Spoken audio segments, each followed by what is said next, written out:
Halo teman-teman SM Educare, senang sekali bisa berjumpa kembali. Semoga kalian semua dalam keadaan sehat ya. Perkenalkan, saya Kak Rahayu dari Riau sebagai relawan di SM Educare. Hari ini kakak mau mengajak teman-teman untuk membahas satu topik menarik seputar makanan bergizi seimbang. Ngomong-ngomong, kalian sudah pada makan belum nih? Ayo, kalau sudah, apa kalian yakin kalau makanan tersebut bergizi? Ayo, bergizi tidak? Kalau gitu, kita cari tahu sama-sama yuk. Pertama-tama, kita akan mencari tahu apa manfaat makanan bagi tubuh dan zat baik apa saja yang terkandung di dalam makanan bergizi. Makanan yang kita konsumsi berfungsi untuk menjaga tubuh kita tetap sehat supaya bisa bertumbuh dan berkembang dengan baik. Supaya tujuan itu bisa tercapai, kita harus mengkonsumsi makanan yang bergizi. Seperti apa sih Kak makanan yang bergizi itu?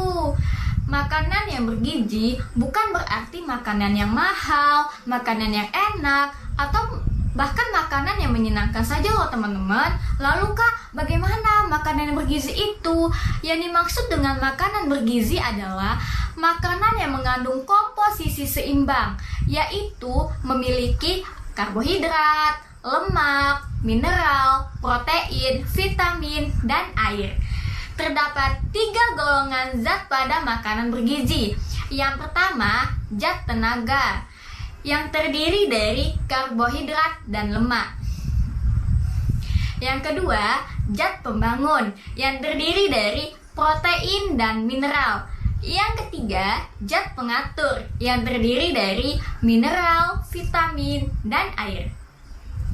Sekarang, kita bahas lebih detail yuk mengenai fungsi dari setiap zat yang terkandung pada makanan bergizi tersebut. Apa teman-teman sudah siap? Let's go, kita bahas.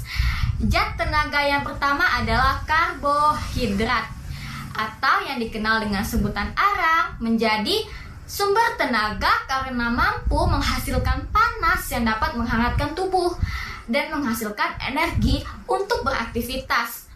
Sebagian besar makanan pokok seperti gandum, kentang, ubi, dan lain-lain memiliki kandungan karbohidrat yang tinggi. Jadi teman-teman tahu kan sekarang kenapa sih badan kita itu bisa lemas kalau tidak mendapat asupan karbohidrat yang cukup? Karena kita kurang mengkonsumsi karbohidrat.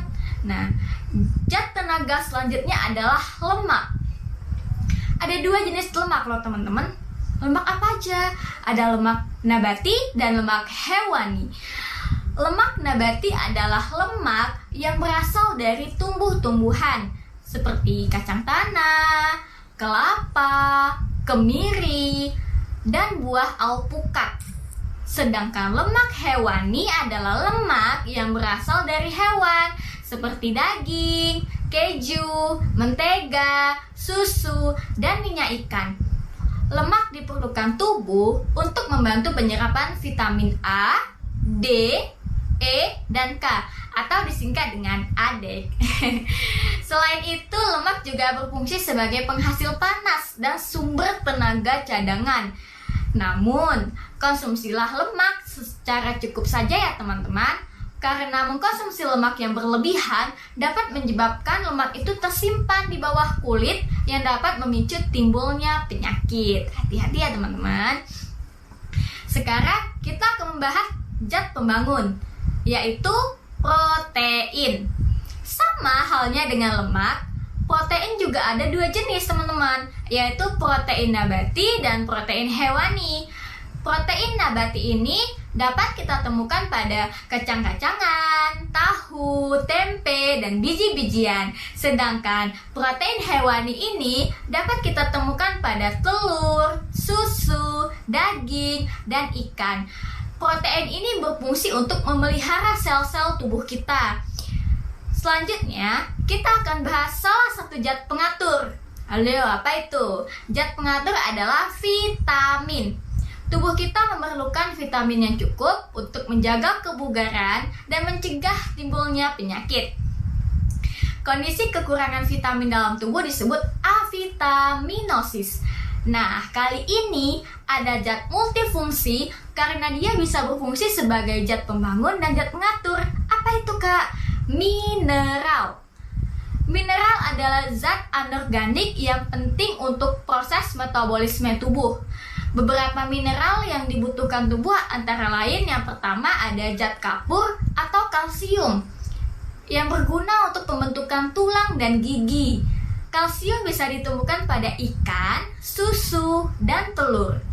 Yang kedua ada zat besi, berguna untuk pembentukan sel-sel darah merah. Zat besi terdapat pada daging, hati, kedelai, dan sayur-sayuran.